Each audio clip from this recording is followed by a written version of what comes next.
Habit is habit, and not to be flung out of the window by any man, but coaxed downstairs one step. The following is a compilation of tips to help you change a habit. We are what we repeatedly do. Our daily lives are often a series of habits played out through the day.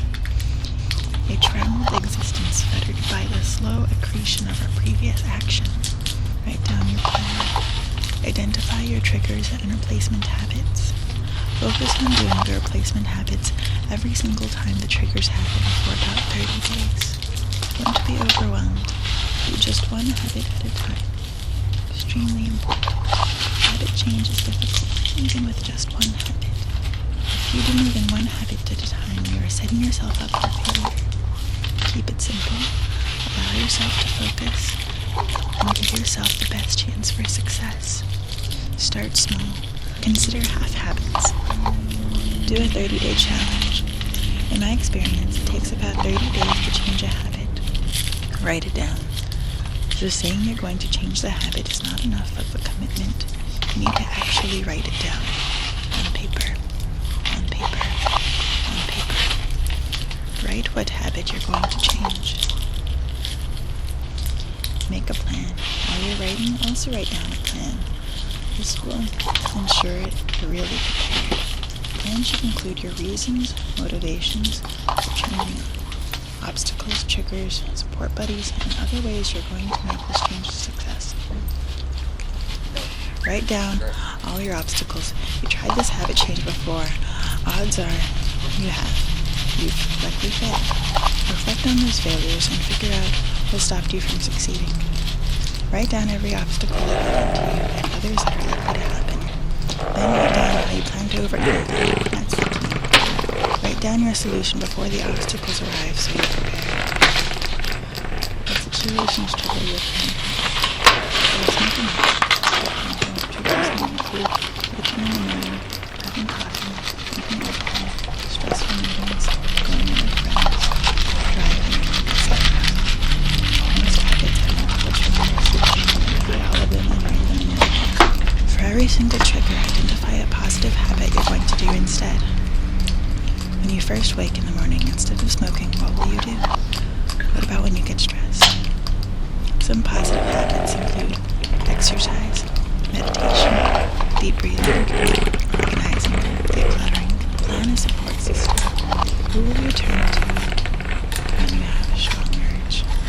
Write these people into your plan. Don't underestimate the power of support. It's really important.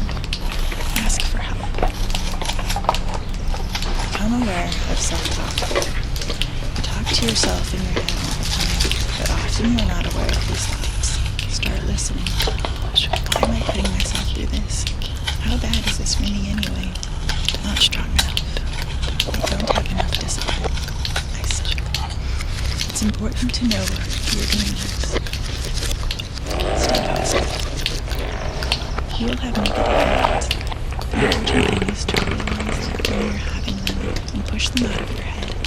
Squash them like a bug. Then replace them with a positive thought. I can do this. If Leo can do it, so can I. Have strategies to defeat the urge. Urges are going to come. They're inevitable, and they're strong, but they're also temporary and beatable. Urges usually last about a minute or two, and they come in waves of varying strength. You need to ride out the wave, and the urge will go away. Some strategies for making it through the urge: deep breathing, self-massage, eat some frozen grapes, take a walk, exercise, drink a glass of water, call a support buddy, post on a support forum. Prepare for the sabotagers. There will always be people who are negative, who try to get you to do your own habit. Be ready for them. Confront them and be direct. And if they can't support you, then you don't want to be around them. Talk to yourself. Repeat your mantra. And don't be afraid to seem crazy to others. Have a mantra. This is just a rule. You need to remind yourself of what you're trying to do. Use visualization. This is powerful. Vividly picture in your head successfully changing your habit. Visualize doing your new habit after each trigger, overcoming urges, and what it will look like when you're done. Add rewards, regular ones. You might see these as vibes, but they're actually just positives. Put these into your plan, along with milestones at which you will save them. Take it one urge at a time, or I have to take it one day at a time, which is good advice, but it's really one urge at a time. Make it through this urge. This seems harsh, but it's a necessity. When you're trying to break the balance between an old habit and forming a new one between the trigger and a new habit, you need to be really consistent. So at least for the first 30 days, and preferably 6. You need to have no exceptions. Each time a trigger happens, you need to do the new habit, not the old one. No exceptions or you'll have a backslide. You mess this up. Regroup. Learn from your mistake. Plan for your success. And try again. Get rest. Being tired leaves us vulnerable to relapse. Get a lot of rest so you can have the energy to overcome urges. Drink lots of water. Similar to the item above, being dehydrated leaves us open for failure. Stay hydrated.